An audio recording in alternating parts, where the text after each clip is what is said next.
അത് ശരി. അപ്പൊ കല്യാണത്തിന് മുൻപ് ഈ അനിയന്റെ ലൈഫ് പാർട്ണർ ആവാൻ പോകുന്ന കുട്ടിയെ ഏട്ടന് കാണണ്ടേ? വേണ്ട.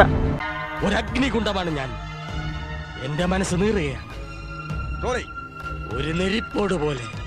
കഴിഞ്ഞ 28 മാസം 17 ദിവസം 21 മണിക്കൂർ ഞാൻ അനുഭവിച്ച വേദനകൾ പറഞ്ഞാൽ മനസ്സിലാവില്ല.